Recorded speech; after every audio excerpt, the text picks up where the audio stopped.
It has been a little bit over a month that I sold my '03 Cobra. Some of you, understandably so, were a little bit surprised or confused on why exactly I sold my car. After watching this video, you will see my side of the story and hopefully you will understand why I sold the car. This is in no way a bash video about '03-'04 Terminator Cobras. As I stated before, I really think that these cars are remarkable cars and they were way ahead of their time when they were new. The problems that you're about to find out are mostly due to age and previous ownership. I guess this is the gamble that we take when we buy a 20-year-old used sports car.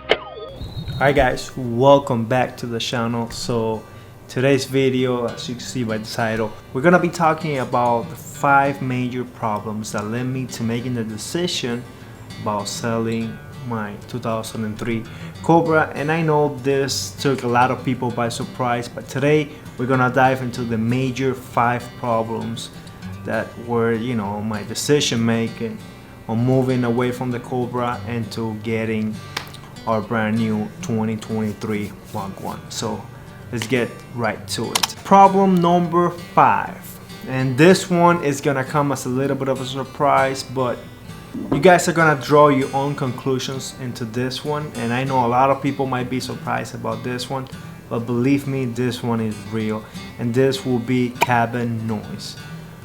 A lot of people know that new X Mustangs are 20-year-old cars, and plus they make a lot of noise. You get your typical, center console rattles, and you get your door rattles and all that. That's very typical, especially if you guys don't know, the new X Mustang has the Fox body chassis, so therefore, technology, honestly, it was developed in the 70s. So those are the bare bones of the car. Technology from the 70s, 1970s. So you can expect a lot of rattles and things like that. But when I'm talking about extreme cabin noise, now I want you to keep something in mind. This is a 40,000 mile 2003 Cobra. Keep that in mind. My plastics were pretty much brand new. My interior was as close as a time capsule as it's gonna get. What do I mean by extreme cabin noise? I had a huge rattle coming from the steering wheel, and it had nothing to do with alignment. I had brand new bushings. All my suspension components were in really beautiful and really nice shape. So this cars rattle like crazy. Another thing that drove me crazy every time I would get on the highway, if I put the windows up, there was a lot of drivetrain noise, and this was not your typical differential. How would you describe the noise coming from the drivetrain? Very noisy, right? The cabin, right? So you notice the change of noise when I let go of the gas. And I get back on it. You hear that? That's called drivetrain noise. That comes from the transmission. That's what you hear. All the noise. And it was so bad that the previous owner even tried adding like some type of foam on the shifter. I'm gonna throw a picture so you guys can see what I'm talking about. And still, it was terrible. I even put a new shift boot into the shifter just to try to remedy this problem. Just to put it in contrast, my father owns a 2003 F-250 lifted 300,000 mile truck, and his truck, to be honest, rides better than this car. There's a less cabin noise than this car. So that will be reason number 5. All right, reason number 4. This will be that my car had no AC, no air conditioner. So you might be saying, oh, but why you didn't fix the AC? What's the big deal? It's not that easy. It's a little bit more complicated. So if you see your AC lines up front, they were re-welded or welded, and someone didn't do such a great job. And unfortunately, these lines will leak Freon. So I will put a can and it will go away within a week to 2 weeks. I'll be out of Freon, and that would happen. So in Florida here, it's really hot. Cobra's new Edge cars get really hot inside, so that will be my reason number 4. All right, we're moving on to my reason number 3. The biggest problems that I had on the Cobra. Problem number 3, I had a huge oil leak on my car. If you can see by the footage that I'm showing you, every time I will park the car, I will back the car up, I will see this puddle of oil. And again, something that is fixable, but from the times that I got underneath the car, I couldn't tell if it was the rear main seal or if it was the oil pan gasket, or where this oil leak was really coming from. So all these little things are gonna be adding up to the bigger picture of why I decided to get rid of my 40,000 mile 03 Cobra. Alright, so we're moving on to number 2. Now number 2, I knew going into this car that this car had been in a previous accident. Now keep in mind, this is a clean title car, so I was like, alright, what's the big deal? This car has had an accident, but look, it looks beautiful, and the paint looks, whoever did, they did a nice job. And especially, who cares? It's still a clean title, 2003 Terminator Cobra. Terminator Cobra is my dream car, so I was like, you know what? And especially, I was getting the car for a really killer deal. So I was like, come on. Well, unfortunately, because of that accident, I had no, do you remember the AC lines not having AC? Yeah. When that impact happened up front, it messed up the AC lines. It resulted my radiator support is aftermarket. If you guys know about the new Edge cars, they're supposed to have a Ford logo on the radiator support, and my car did not have that. Also, I didn't have, my front bumper was aftermarket. It was repainted. The hood was repainted. The fenders were repainted, and none of my body lines, fender lines with the doors that wouldn't align properly. And this was a terrible issue that I had, especially on the passenger side, because on the passenger side, when I was going to close the door with the windows up, passenger, gotta shut it. See that? Let me demonstrate again. Door doesn't close. If you want to close it, either you lower the window or you have to push in the glass, like that, and then it'll close. But you can see that it's actually smashing here. Also, because of this accident, you can see that the gaps on the doors, they just will be like skinny up top and then slim up top, and then as you go down, they will get wider and wider and wider. Just wouldn't line up properly. Also, the fender lines, as you can see right here, they wouldn't properly match the door. So you can tell that this car was in a wreck, and unfortunately, because of those things, it's just those little things that just add up. So all right, we're getting close. We're moving on to number 1, but before we get to number 1, I want to throw in a bonus one, another problem that I had. All right, so bonus 1 was, I don't know if you guys remember, I used to have idle issue with the car. Remember, I would get it to stop signs, or I will stop the car and the RPMs wouldn't drop from 1,000 RPMs. You remember that video? Yeah, so I'm showing you. Every time I would get to a stop light or a red light or stop sign, I'm just coming coasting, put the car in neutral, RPM just wouldn't drop. So this issue, I had it for about a year. I was able to finally resolve it. It was my throttle body that was giving me all those issues, and I thought I had fixed it 100%, but I drove the car, I want to say about after a month of fixing the car, I went out to eat with my wife, and as I'm getting to the place, it was really hot that day.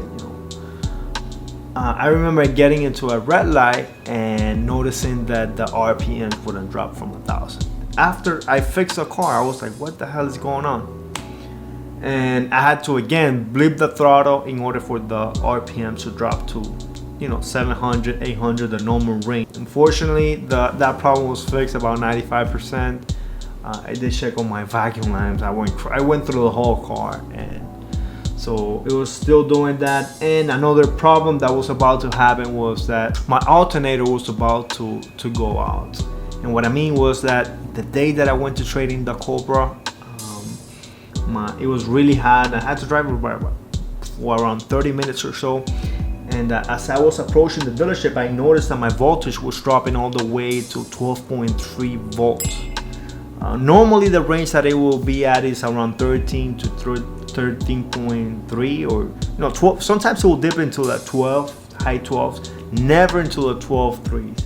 So again, more money, because you buy an aftermarket alternator, and then you're gonna want to upgrade the wiring, so you don't have to deal with that. Keep in mind, the voltage that it should be on is around 14 volts, or at least that's what you want it in order to be safe, to do pulls and all that. All right, guys, here we come. Reason number one, and unfortunately, this one I've noticed right after about a week after I bought the car. I was really excited with the car. I went to do a cold start video with it, so I put my camera, turn on the car, get out from the car. I see like a little bit of smoke. It's like, what?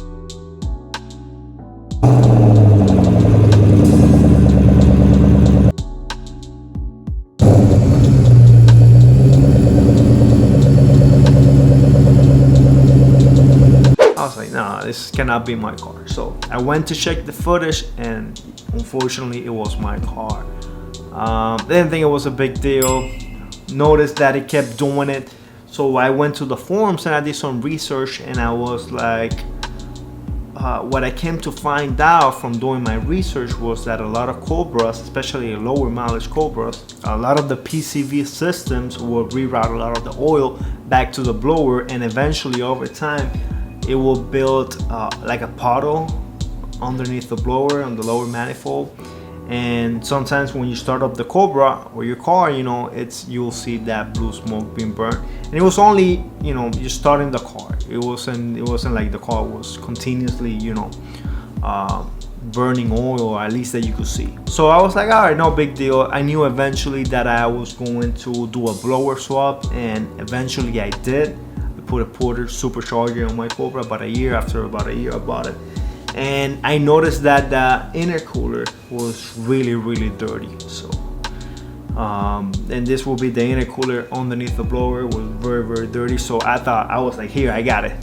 I fixed it, I cleaned it up, and this was what was causing the car to smoke every time I would start it up. So I got everything clean, lower manifold, the intercooler. Even the porta blower, I went through it, I cleaned it, make sure that it was perfect. And unfortunately the car kept doing the same thing, even though I put a cash can in the driver's side where it collects a lot of oil. And because of this issue, that is the seals that are bad, and also my car was burning a lot of oil. This motor was burning, I want to say, over a quart for 1,000 miles or even more. So it was going through oil like it was water. Also, you guys got to take something into account. Right, this is my, you could say, my dream car. But if your dream car is giving you so much headaches, keep in mind, I only drove this car 3,000 miles, had it for 3 years. If you do the math, that's 1,000 miles per year. So 1,000 miles per year, it's a garage queen. It has 40,000 miles, and you buy a car, right? Because you buy this car thinking that you're gonna be, you're gonna have little problems probably because it's a 20-year-old car. But some of these issues, like valve seals, like oil leaks, 40,000 mile Cobra. Man, if I would have known that, I would have went ahead and bought, 100,000 mile Cobra. They're gonna have those issues. But this car, plus that, an accident, is it worth it? And then another thing that you have to take into consideration, sitting on my looking from my perspective, is that this car's value have gone up tremendously. So I could actually sell this car and make a little bit of profit and move on to a better car, you know. Also a car that's gonna be more within this time, and not just any car, right? Because the new Mark 1 is not just any car. New Mark 1 is a very, very special car. It's the best 5.0 Mustang that they've ever built. And you know, it's think about us as Shelby 350, but a reliable one. So I hope that this you know, explains at least that now you can see a little bit of my perspective and what are the reasons, what are the biggest problems that led me into selling this car and trading up to the Mark 1. So now you understand, because I never really talked too much about the problems that I had with this car, because I always wanted to give it a solution before I brought them up to you, right? So this is gonna do it for today's video. I hope that you like it, or if you didn't like it, just let me know why you didn't like it, and I'll see you on the next one.